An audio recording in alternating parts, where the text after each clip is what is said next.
You're listening to Spooky with Peter Jones and Luke Kamala, Adam Knox as well. A podcast about several sources of information about the spooky paranormal world and the people who believe in that shit, not like us clever guys who think it's stupid and dumb and lame. What song's that? It was the James Bond theme song. Oh. Did you see who was announced as the new James Bond today? An ad for No Time to Die came up as well. No, who was announced as the new James Bond? It's you, Adam. You're the new James Bond. Holy shit. Me, Adam Knox, one of the hosts of Ooh Spooky, along with Peter Jones and Luke Kamala. Hello. Neither of us are the new James Bond, though. Only Adam is. I've always said before they have a black James Bond, they need to have a fat James Bond. And I'm in. That's what the headline said. You said in the intro song that we don't believe in it, which is mostly true, but sort of we do. And I often think about that when if you ever have to describe our podcast to someone else, you're like, oh, it's about spooky paranormal stuff. Do we believe in it? No. Do we actively not believe in it? Also no. Yeah. We just sort of neutral. Not really skeptics or full believers, just sort of fuck around. Yeah, I'm happy for all of this to be real. Case by case basis, in my opinion. Spider Pagoda, definitely real. Yeah. Spider Pagoda.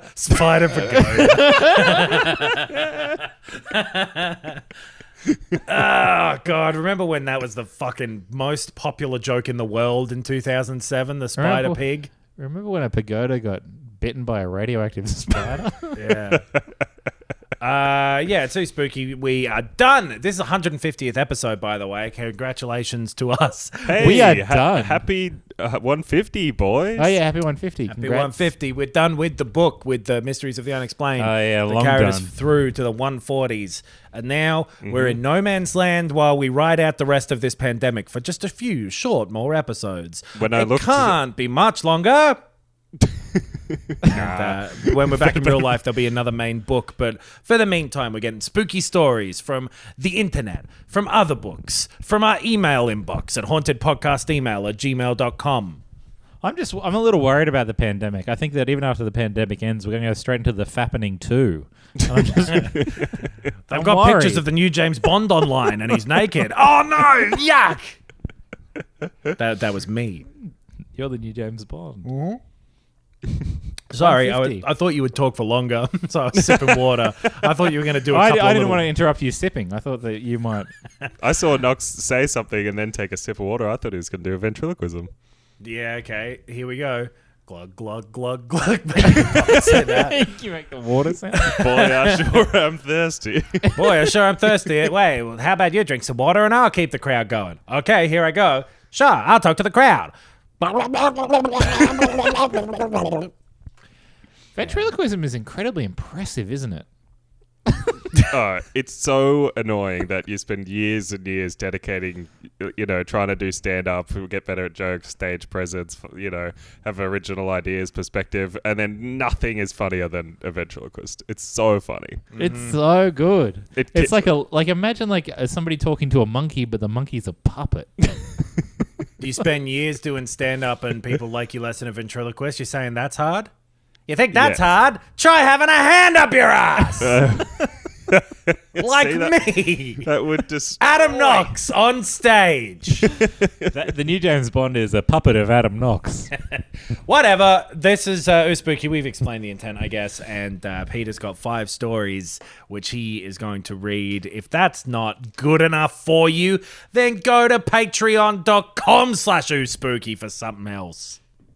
There's more stuff. There's a new show every week. Have you heard about this patreon.com? Yeah. Did I tell you guys what I'm going to do for the third week of the month? We do a different podcast every week of and rotate them every month. Do you know what I'm going to do? What's that? JOI video. Not that far.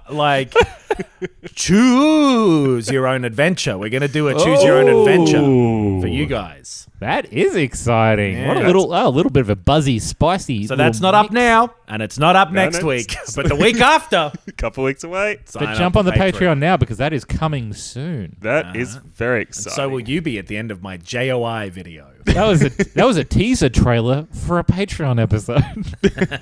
All right. This first story comes to us from the realm of Reddit, particularly /ghost stories. I think I'm haunted by a jokester. Uh-oh. Oh no, the jokester's after me. Quick, Batman. The Bartsman. That's the jokester. I'm the Batman. We've got to kill the Batsman. You get what I'm doing. The Batman. The jokester is God, that didn't make any sense. I qualified it on a Patreon thing, but I'm foggy from getting the second dose of vaccination is my excuse. So if Knox's riffs don't land, that's the reason this week. Next week, it's because he keeps drinking water in between every word. I sculled the rest of the glass so it wouldn't come up again. Vaccination must make you thirsty, Adam. It's an unmentioned side effect. Unquenchable thirst. You're going to start giving out solos with these things. No, you'll smash that down fast. You have to, slam it down fast. So writing on Reddit is Mama Grizzly of 3. And this is on Ghost Stories. On Ghost Stories. Mama Grizzly of 3. Right. This is from that fucking story where the girl eats the porridge. Yeah. Yeah. We got home and all our porridge was gone. Did a ghost eat it? Was it a jokester? Did the jokester come into our house? What is that? Play one of his famous pranks.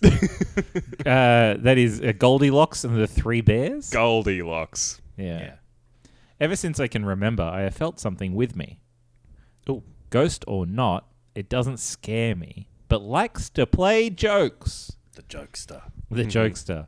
One of the instances that stands out was about 10 years ago. I was still living with my parents at the time and I decided to cook dinner. I love to cook, so it was never a chore, but I hate, all caps, hate peeling potatoes. Oh. So how do you boys feel about potatoes for the whole family?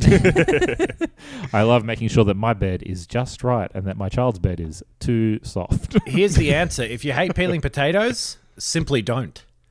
The great thing about potatoes, you can cook them with the skin on. What if you want to mash them? Yeah, choose something else to do. Cook them a different way. Yeah, just make chips. The only way that I ever eat potatoes. I just peeled potatoes a few days ago, Pete, and I didn't like it. You don't like peeling potatoes? I like it. I like Did you have a potato peeler? I had a potato peeler, but I think I need a new peeler. In fact, I've got one on the way. A man of action. I love peeling potatoes. It makes me feel like I'm in an old-timey prison, cook area. If you're going to cook, doing all those things is fine. Beetroot, you ever had to peel a beetroot? I never have. Fucking forever it takes. You don't have to. Who's peeling beetroots? Just untin them. That's what he means. Yeah, I don't like untinning things in the cook area. Have to scrape all the metal off of the can. My dad has never minded peeling them for me, so we went to the kitchen together to prepare the dinner. It makes me feel like I got a distant relationship with my father. I don't know how he feels about peeling potatoes. Yeah. Let alone some historical, like, he feels fine with it. I also love the way of phrasing that, like, I decided to cook dinner for the family. Come on, Dad. Yeah. I hate half of it. You do it. I just want to help out around the house, mostly with your hands. Our kitchen bar was L-shaped, and the little part of the L was always clear. Except kitchen bar? Talk about alcoholic. The cook area, I believe. She's drinking in there, guys. She drinks so much, she's got a bar in the kitchen. A bar of soap? Holy shit, she's drinking in the shower. Yeah, Luca was also vaxxed today. Hey, Pete, didn't you get vaxxed as well? As in you sucked yourself off with a vacuum cleaner? I don't call that getting vaxxed. I call that getting head from a vacuum cleaner. Oh, okay, sorry. And I don't believe in the vaccine. Vacuums. So how about that? Pete's got a Roomba, and he gets naked and lies down on the floor and covers his dick in dust, and the Rubus finds it. I don't need to get vaccinated. I had somebody cast a spell on me to prevent me from getting coronavirus. So I'm going to be all right. That's the Johnson & Johnson, yeah? Yeah, that's the Johnson & Johnson. I suck his Johnson, he sucks mine, and then he casts a spell on me. That's the old Johnson & Johnson. So you got a spell cast on you to prevent you from getting COVID. That's AstraZeneca, right? Yes, that is. That's the sort of comedy that I like. My dad and Fies of Newt. Fies, yep. Fies of Newt. Fies of Newt. Can you imagine the hijinks Modern that would have gone on in Sorry to interrupt you, Luke. I don't believe in modern. You won't be sorry once I finish what the fuck I'm saying. Here you go. Can you imagine the hijinks that would have gone down if Steve Vizard had been alive in the time of Pfizer vaccine? It would have been like when Peter Sarsgaard was around during SARS. Man, Peter, I really wish Steve Vizard was still hosting his Tonight Show. I, for one, am glad Steve Vizard isn't here to see this.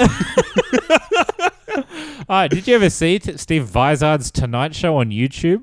No, I watched Steve AstraZeneca. It's worth a watch because if you didn't get to watch David Letterman, just watch all of his jokes again on Steve Vizard doing the top 10. Mark Maron was on the Steve Vizard show. Really? Yeah. That's crazy. Okay. One of the Daddos guest hosted it. Oh, it's crazy because it's a Tonight Show that only ran for a year and there's like heaps of guest hosts on it. That's because they were like, okay, go find Steve Vizard so he could help the show, and nobody knew what he looked like. They didn't know how to find him. Yeah, he kept getting kicked out by security because they thought he was a guy off the street. Who? I remember reading a book about Australian comedy, which was written like in 1993, which is I think when about Australian comedy. So this Arnie Jack show sounds revolutionary, and in it. They said that this was the prediction. He goes, I'd like to make a prediction about the future of Australian comedy. Now, one of the guest hosts of the Steve Vizard show is the future of Australian comedy. And he should have a Tonight Show, and he is so funny, and he is incredibly charismatic. And Larry Emder should be hosting the Tonight Show for the future of Australia. And it's like, it's awesome that the funniest man in Australia then went on to host The Price is Right and then Breakfast Television. I thought that, if we did have to pick a Tonight Show, my vote goes to The Big Kahuna. Fat Nights TV with The Big Kahuna. The Big Kahuna. Oh, we love I had to Google Kahuna. his name. I forgot. There's a moment there I'm like, what the fuck are you talking about, Adam? Remember the guy named The Big Kahuna? Hot Tomato's own Big Kahuna. I only remember Moira and Bags. My favorite duo. Not Tomato. Anyway. Sorry, so this lady's got... Oh, yeah, so they're preparing these potatoes. Yeah, that's right. My dad and I started getting everything out of the cabinets that we would need. Potatoes. The end. The peeler. He then asked me if I had seen any of the potato peelers. I told him no, but I would help him look. My mother is just like me in the fact that everything has a place. So I thought this task would be simple. Both my father and I looked in the drawer where they usually are. It's a huge explanation of this. This is a chilling ghost story. Then the dishwasher. Not an ounce of fat on it. And then after the Big Kahuna telling this story, this is lean. After first checking the drawer, then the dishwasher, they then checked the dish strainer. Mm-hmm. I would check that before I check the dishwasher personally. Yeah, I would go first. Yeah, that's first in my outline. Can't tell you, just because I googled Fat Nights to get to Fat Nights with Big Kahuna. Yes. If you Google Fat Nights in quotes, and even you get a lot of porn, like weird, not porn, Adam, but like characters from Five before. Nights at Freddy's drawn if they're fat. What's Five Nights at Freddy's? It's a game. Sorry, I just got distracted by it. If anyone wants to go see what I'm talking about, go to Google. Adam, we've asked you this before. Please do not watch porn during the podcast record. You can't control what I do over Zoom. Fat Nights is like if fucking Lancelot had a stiffy. Anyway, sorry. So yeah, they're sorry. So far, I don't know if you've caught up. If you pay Nothing in the drawers. They've checked the drawer. They've checked the dishwasher. Out for a full minute and missed nothing in this story. Actually, they have checked. I think it might have been what led me to just look around. The fact that this lady was describing how many cabinets they checked. If you want to know why it is, Adam started jacking it at minute 15. It's because we were looking in the dish strainer. We checked the dish drawer. So then we were beginning to get frustrated. They checked 3 places, could not find it. God, that's about my limit as well. They then started looking in cabinets. Not going to be in there. And other places that we knew they weren't supposed to be. But well, if you're already frustrated by looking, don't look in places where they aren't. It was worth a shot. While my dad was at the other end of the kitchen, I bent down to look in the cabinets under the small part of the L. And my dad called my name. I stood up and looked at him with my back toward the bar. He had a blank stare on his face and was just pointing. I turned to see what he was pointing at, and on the edge of the bar, 2 of the potato peelers were placed neatly side by side. That's got 4 upvotes. Yeah, I couldn't find my glasses and they were on my head. The ghost did it. Yeah. Somebody replied, poltergeist. Somebody else replied, any other freaky events? Fuck. No replies. Poltergeist locked my keys in my car. Yeah, Poltergeist forgot to do my 2013-14 tax return. Oh, my dad said he couldn't find the potato peelers, but it turns out he had found the potato peelers and had forgotten. I'm starting to worry about his memory. Yeah. So that is Mama Grizzly of 3 has All really right. That sure is spooky. Bring in the new book next week. That is from the new book that I'm writing. This next story comes from Ripley's Mammoth, believe it or not. Ripley. Now this guy knows how to write. Now Ripley is the original trickster. And so this first story from Ripley's is entitled The Youngest Executioner on Record. Oh, there we go. Yes. Good. Do you want to hear the missing potato peeler case or the youngest guy to ever state-sanctioned kill? No small boy has ever held the post occupied by little Charles Jean-Baptiste Sanson. How young is he going to be? I didn't think he'd be a small boy. I thought he'd be like 14. He's having to knit like an extra small one of those black caps that covers your head. He was chief executioner of the French capital with the title of Master of Paris at the age of... When he gets older, he's the Mister of Paris. The age of 7. 7? Yes. God. That's so awesome. I want to chop their head off. Yeah. The first person's head he had to chop off was the person who let a 7-year-old be executioner. That was turned out a huge crime. Him needing his mum to help him with the axe would be the best part.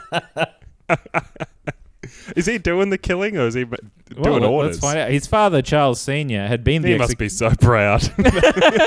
Why did his dad do it? Well, his dad had been the executioner before him.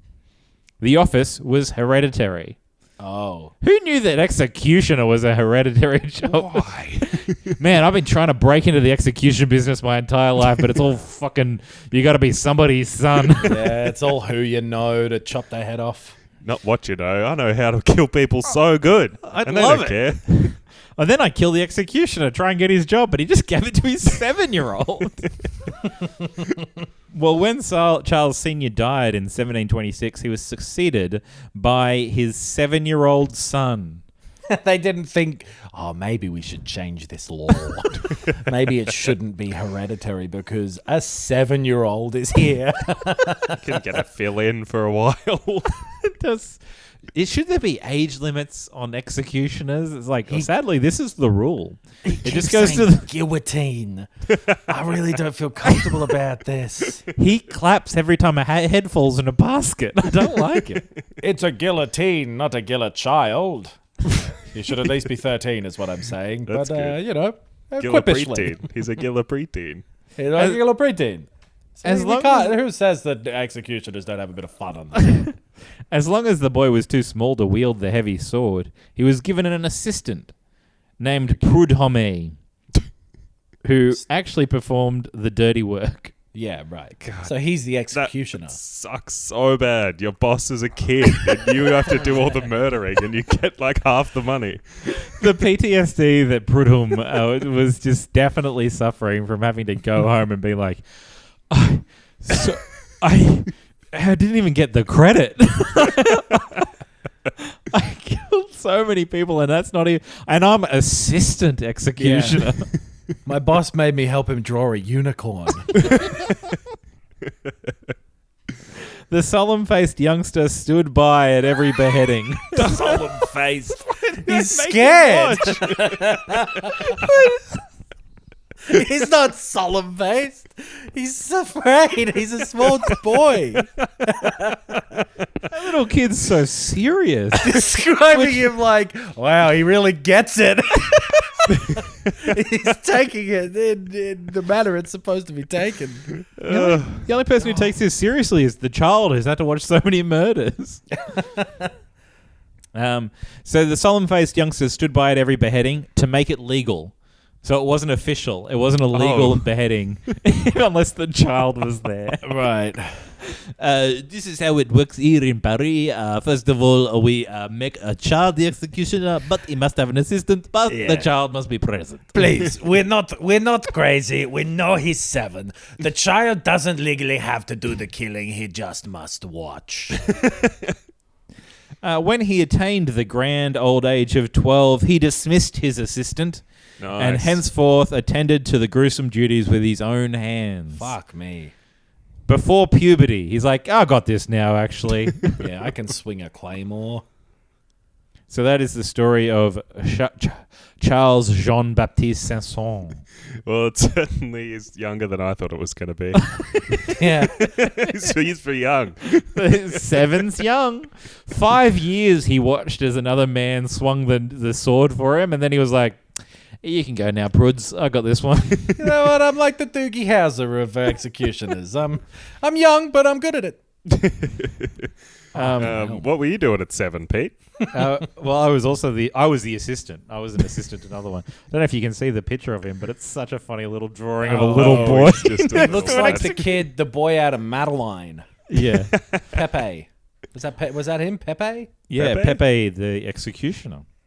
Here's got a little tiny one on the end of this page. All flowers are descended from the buttercup. Okay. Doesn't seem the right. stay-at-home blooms. Doesn't seem possible. Doubt it. Don't believe that one. Believe it or not. The stay-at-home... 7-year-old executioner? Absolutely. Some bullshit? No way. The stay-at-home blooms are buttercups still, but some ventured forth seeking new environments and climes. It says climes, but I believe it means climates. The venturesome buttercups evolved into arrowheads, lilies, roses, peas, all the flowers. Yeah. I just found this out. Yeah. No need to list them. Yeah, every one of them. But the original ancestor of all was the humble buttercup. That cannot possibly be right. I don't believe you, yeah. That's like, yeah, okay, sure. You the same people who were making children be executioners can't also have any idea of where flowers come from. That just sounds like some shit that like a shit husband would say when he bought his wife flowers and she's like, buttercups? Why did you get me buttercups? He's like, they're all the same. They're all buttercups, whatever. It's flowers. You know all flowers come from buttercups? That's not true. Not even... I can't even find any mention of this on the internet. Did Ripley used to try to trick people? Is that what Believe It or Not is? Maybe that's what Believe It or Not is. That's what I was saying the other week. I don't believe that. Yeah, who knows? I can tell you how to grow and care for them. No, I don't care for them at all. Yeah, who cares? This next story is entitled The Sightless Sightseer. Whoa. Well, how's this going to happen? James Holman, who was born in 1786 but died in 1857. And then he was a real hole man. He was an English... man in a hole, I get it. A little grave. An English naval officer who lost... I'm a whole man. No. We can't do another... You might be an ass man, but I'm a whole man. You can't do another episode. We got to do another one. It's the 150th, Pete. Yeah, it's all the highlights. I'm a whole man. He's an English naval officer who lost his eyesight at the age of 24. Oh, man. Was the most restless blind man in all history. I'm a whole man, except for my eyes. I'm a partial man. He's fidgety. He kept on the move for 40 years, touring France, Italy, Germany, Switzerland, Holland, Austria, Russia, and Siberia. That's what they told him. They just kept putting him in and out of fridges. It's like he just kept touring. I don't think he could find where he lived. He just kept walking. Why did he go to all these places? Well, he then circumnavigated the globe. Holy shit. He visited Africa, Brazil, the Holy Land. You know, the big three continents. Africa, Brazil, the Holy Land, and all countries bordering on the Mediterranean. What do they mean by the Holy Land? Like the Middle East? Yeah, like Israel and thereabouts. Yeah. Well, not Israel. It's a holy land. I'm a holy man. Jerusalem is probably what he means by the Holy Land. Mm-hmm. You know? I'm Jerusalem. He traveled alone in an awesome darkness. I love the word choices for some of these. Yeah, the 50s. But he published several excellent travel books, which are a tribute to his shrewd insight and his astounding powers of observation. It's like, nothing to see here. Brazil smelt great. Lots of sounds. Nothing to look at. No blind man has ever shone in the particular field chosen by Holman. His life was an eternal demonstration of the power of human perseverance and energy over the most crushing affliction. Mm-hmm. He's a goddamn backpacker. Don't elevate him and mythologize him because of this. Well, He's a backpacker. Yeah, well, he just, he was restless. Sure. He didn't want to stay. He didn't want to stay put. Good for him. He went a bunch of places. I've never been to the Holy Land. My parents have been to the Holy Land. Really? Yeah. They did What they do? They just went there to look at all the stuff from the Bible. That's like when Harry Potter fans go to like Edinburgh. Yeah. I mean, yeah, that's pretty much what the Holy Land's all about, though. They're just kind of like, this place is pretty holy. It's like from the book. Check it out. I went to the wand store and I bought a wand. So all these cafes that are like, this is where Peter sat when he wrote his book. The tablets went up this particular mountain. Oh, that's crazy. Can I get a butter beer? How's this work? You got those beans that taste like dog shit or whatever?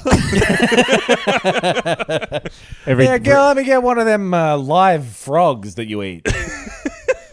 Hey, take a photo of me. I've got the. It looks like I'm pushing the luggage cart into Jesus's grave. Isn't that crazy? The stone roll back. That's awesome. Final page from Ripley's Big Book of Believe It or Not books. Mm-hmm. Puck Panza. Yeah, man. Fuck that guy. I agree. Puck Panza was the first Korean minister to the United States. Oh, well, now I feel bad. What did you think was about to happen?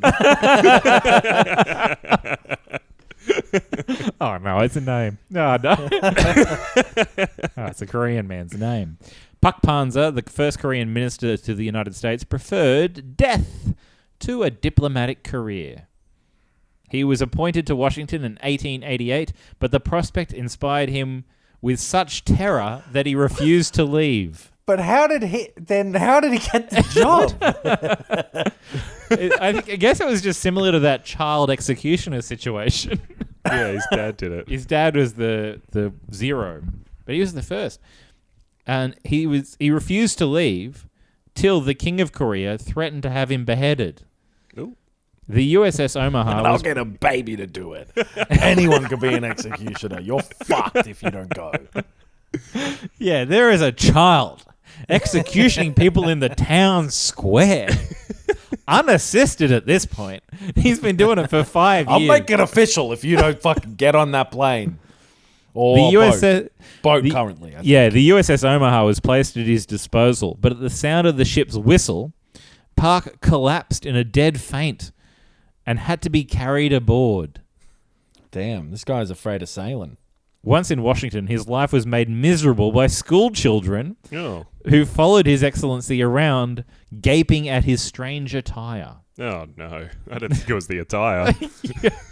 Yeah, I don't know. What was with those American children? That's strange. Man, those American children didn't make him feel welcome. That's real weird. Damn. They were making fun. They were gaping. He had like a Shrek 3 t-shirt, and they were like, "Who likes Shrek the Third?" That's fucking weird. Shrek 1, sure, ironic. Shrek 2, kind of funny. Shrek the Third, too far down the rabbit hole, dude. Get off TikTok. His cup ran over, and one day he simply packed up and returned to Seoul.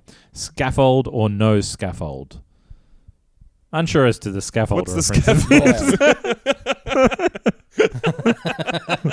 Did he leave some scaffolding behind? Is that what they're getting at? Did he leave a mess?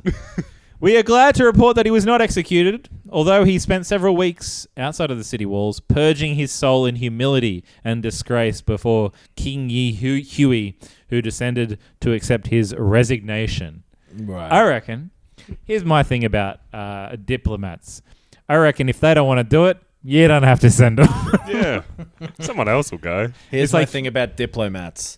Great way to welcome someone into your house is with a great DJ right there at your door. Here's my thing about diplomats. They're much larger than Lego mats. Yeah. Yes. Here's my thing about low marts. Yep. It's a place where you can get lots of cheap dips.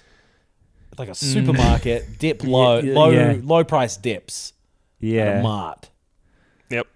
Yep. Here's my thing about Dua Lipa mats. I reckon if they don't want to go to the country where they're supposed to be, your representative, I wouldn't send them. I don't think they're going to make a good impression. No. Totally. It sounds like people who go like, oh, what? Those weird cowards from Korea leave scaffolding everywhere. Fuck those guys. Oh, those guys that our children are always racist to? Yeah. No, we're not going to deal with not them. for us. I don't want to deal with the kingdom. Thank you. Pass. Send over your best people. There's another couple of tiny little tidbits. Mm-hmm. This one is the windows in an empty house will never frost, no matter how low the temperature. Deal with it. What? Oh, yeah, because the frost comes from the breath from the people inside. Oh, what's that? You think, what's that? What? You think that's the reason? You never see an empty car all frosted up. Never going to see a rabbit in space. They just don't live there. So, believe it or not. And this is a quote from Henry Ginn. It's his tombstone at Standon, Hertford, England. It says this: "Father, into thy hands I commend my spirit." I don't know why that's in here. That's believe it or not. Just some guy's say tombstone? that one more time. We must have missed something. Henry Ginn, "Father, into thy hands I commend my spirit." Tombstone. Oh, is the joke that his name is Gin and it's like spirit? I guess so. I think that's the thought. That would have been very funny in the 1950s. I think. Yeah, you're right. They would have taken that to the barbershop and really yucked it up. Yeah. The other one here is the most ungrateful man in history is a man named Leon Tremaz in Saverne, France. He saved from hanging by a neighbor, sued his friend for damaging the rope. Is that real or is that like... Well, that happened in that's a joke 1882. well. He's like, look, I wanted to take my own life. I didn't want that little boy to do it, all right? So I'm going to sue you. That sounds like an off-color joke to me. That last one. Yeah. I think that one's real, believe it or not. No. I think the kids who were following the diplomat around made that one up. I think, that's got some racial element that's been left out for the book. Is it Frenchman? Father, to your hands I commend my spirit. My last name's Gin. Yeah. I don't know if you know this. My first name is Bourbon. Bourbon Gin. Yeah. 85-year-old Donnie Whiskey down the road was like, "You fucking stole that from me. He just died first." Man, Donnie Whiskey, that guy is so funny. Donnie This Whiskey. last story is a listener submitted. If you want to write us an email, you can do that at any time in your life. Send it to hauntedpodcastemail@gmail.com. And this spooky story comes to us from Logan. Thanks, Logan. He writes this. Subject, no subject. Whoa. Whoa. Where'd the subject go? A ghost stole the jokester subject. is following me around. Hey, spooky boys. Hey, Logs. I have Can a I call very... you Logs? Huh? Can I call him Logs? You can call him Logs. What shortening does he prefer? Log? You know what? I don't think he prefers Thanks, Log. Log. Thanks, Log. So if it's not log, then there's the AN at the end. So Annie? Should we call him Annie? I reckon you could call him the Logan. Hey, where's password? I call him Wolverine. I call him Wolverine. Thanks, Logan, for writing in. Thank you, Logan. Hey, spooky boys. I have a very spooky story for you guys. You better. It started when I moved into my new house when I was in the 3rd grade. Mm-hmm. I just How started old's that? executing How old are you people. in And I was getting... That is around 8 or something, right? Third grade? 8 Yeah. I believe so. Yeah, 8 or 9. I reckon 9. I was going to bed around 8:30, and I had a feeling that someone was watching me. But I decided it was just the feel of the new house. Had a lot of those paintings up with the missing eye holes. Yeah. I went to bed and then woke up around 2 a.m. and I was hearing footsteps. Keep in mind that I was in the 3rd grade, so I was scared out of my mind. I'd be afraid today. Yeah. If I woke up and heard footsteps wandering around my house, I'm not going to go, whatever, I'm 32. Yeah, I would be afraid no matter what time of the day it was. If I could account for everybody else in the house and I heard footsteps in the house, I'd be like, well, this fucking sucks. Yeah. This ain't no good. I don't care how old I am. Keep in mind that I was in the 3rd grade, so I was scared out of my mind. I knew my parents were in bed because the TV would be loud if they were up. Oh, Yep. I Yep. get it. Therefore, I knew it wasn't them. Also, I couldn't move. Oh. Brackets, sleep paralysis. Yeah. I am now 14 years old, and this story still gives me chills to this day. Thanks for the laughs. Can't wait to hear more episodes. Logan. Whoa. What was that? What was that? What was that? Pete, there's was a one potato footstep. peeler behind you. Whoa. There's a guy peeling potatoes. So what That do you is think that spooky. was? Somebody in the house? I think it's just a bad dream, sleep paralysis. Yeah. I Oh, reckon yeah, if the- Logan said it was sleep paralysis. Yeah, if the sleep Which paralysis is is involved. very scary. Oh my gosh.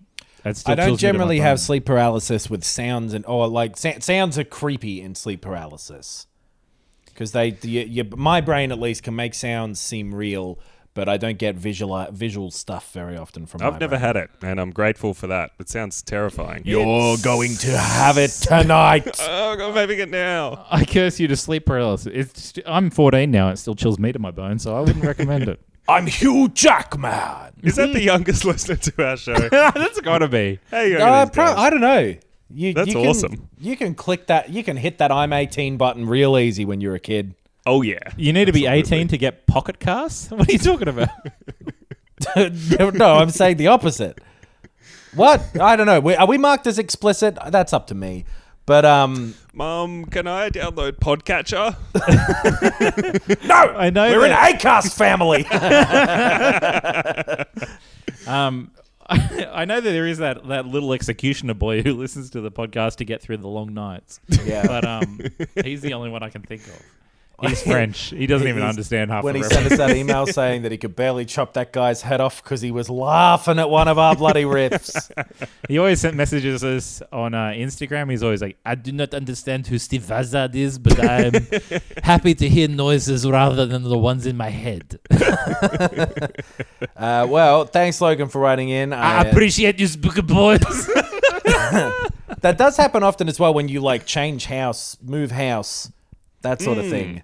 Your Yeah. brain has When you this switch unconscious house. unsettled, you're not Yeah. settled. Yeah. your brain gets into fear mode.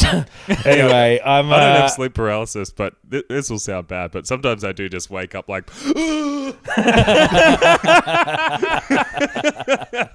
and that normally happens when I'm, in a new house as well. You have sleepwalking though, don't you? Yeah, I've got sleepwalking.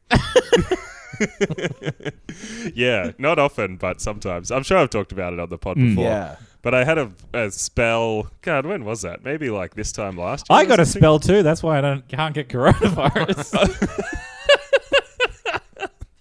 No, I had a spell. It was earlier this year, actually. It must have been like Feb and March this year, where I did not heaps, but like 3 in a couple of weeks or something, and I was like, "Oh God, it's back!" And then it wasn't back. So I mean, you say not heaps, but that's plenty. Yeah, but that's way more than I had. That's actually 3 in a couple of weeks, and then none for ages. Then all the time, Yeah. That's the exact opposite of sleep paralysis. That's sleep activity. You don't want that at all. Well, we'll be back next week with more podcast. In my opinion, undeniable. I'm starting to feel real off. Yeah, that from heroin you hopefully took this before the pods vaccine was kicking in. And then I'll be invincible. That's what it does, right? Yep. Thanks everybody. Thanks, Logan. Thanks everyone. Thanks, Logan. Thank you, everybody. Yeah. Thanks everybody else. Thanks, Patreon. Logan. Thank you, Luca. Thank you, Adam. Thank you, Peter. Adam. Thank you, Adam. We love our bread. We love our butter. Now we're gonna fuck your mother. We'll be back next week with another episode of Spooky. Go to patreon.com/Spooky as well for more podcasts. See you then. Bye. Bye.